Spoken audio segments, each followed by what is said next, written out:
মানুষ তো পয়লা বৈশাখ উপলক্ষে কত আনন্দ করে, কত ফুর্তি করে। আমার মনে কোনো আনন্দ ফুর্তি না। আমার পয়লা বৈশাখ বলেন, ঈদ বলেন, রোজার ঈদ বলেন, কোরবান ঈদ বলেন, যে কোনো আনন্দ দিন সবসময় এক সময় যায়।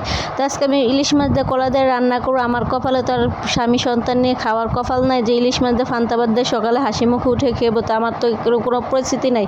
হ্যালো এভরিওয়ান, কী অবস্থা? আশা করি সবাই ভালো আছেন, আমিও ভালো আছি। আজকে আমি ইলিশ মাছ দিয়ে কলা দিয়ে রান্না করি, সেটা আপনাদের সাথে শেয়ার করো। তো প্রথমে চুলাটা জ্বালিয়ে কলাটা ভালো করে ধুয়ে মুছে কেটে নিচে নিয়ে এখন কলাটা একটু হালকা ভাপ দিয়ে নিব, একটু হালকা পরিমাণ মতো হলুদ দিয়ে দিচ্ছি। এখন কলাটা সিদ্ধ দিয়ে দিব।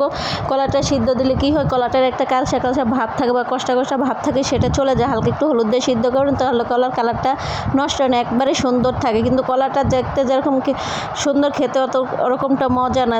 মনে করেন সস্তাতে বস্তা ভরছি 20 টাকা দিয়ে খালি কলা আনছি, সেজন্য কলাটা ভালো একটা সিদ্ধ হয় না, কেমন শক্ত শক্ত ভাব হয়ে রয়েছে। কলাটা মাত্র 2 ভাঁজ হয়েছে।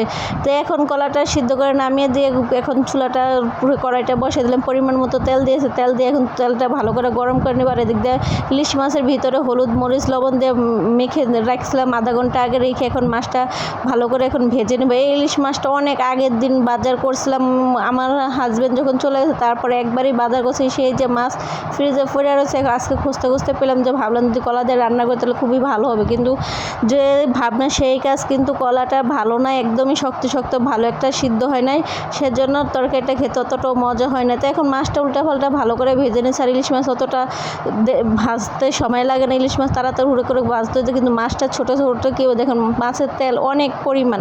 তো মাছটা ভাজাভাজি করে নামিয়ে নিয়েছি, নিয়ে এখন পেঁয়াজ মরিচ হালকা করে তেলে ভেজে নিয়েছি, নিয়ে এখন কলাটা দিয়ে দিয়েছি, দিয়ে এখন আদা রসুন বাটা পরিমাণ মতো দিয়েছে, দিয়ে এখন হলুদ লবণ সব কিছু পরিমাণ মতো দিয়ে ভালো করে কষিয়ে নিব।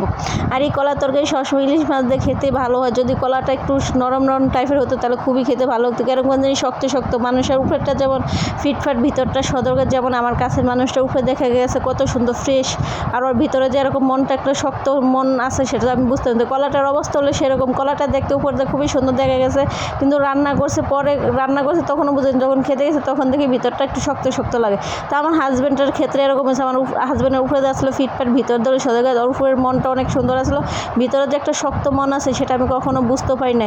তো যাই হোক, কথা বলতে বলতে তরকারিটা কষানো হয়ে গেছে। এখন পরিমাণ মতো পানি দিয়েছি, আর মাছ 3টা দিয়ে দিচ্ছি। যেহেতু আমি একা মানুষ, সেজন্য আমার আর কোনো নেই, আমি যা রান্না করি তাই খাই, নিজের প্রশংসা নিজে করি, নিজের সব কিছু নিজেই করি। তো আজকে পয়লা বৈশাখ মানুষ কত আনন্দ ফুর্তি করে সময়টা কাটাইছে, ঘোরাঘুরি করছে, আর আমার জীবনটা 4 দেয়ালের মাঝে চলে গেছে। যার জন্য কাটাইতেছে, যার জন্য কাটতেছে, তার যেন আল্লাহ বিচার করে, তার বিচার আল্লাহ করে। আমার তো এই দুনিয়াতে কোনো আইন নাই, আদালত নাই, যেহেতু আমি সাধারণ মধ্যবিত্ত একটা ফ্যামিলি, আর আমার কোনো ফ্যামিলির সাপোর্ট নেই, সেজন্য আজকেও আমার সাথে এরকমটা করে গেছে।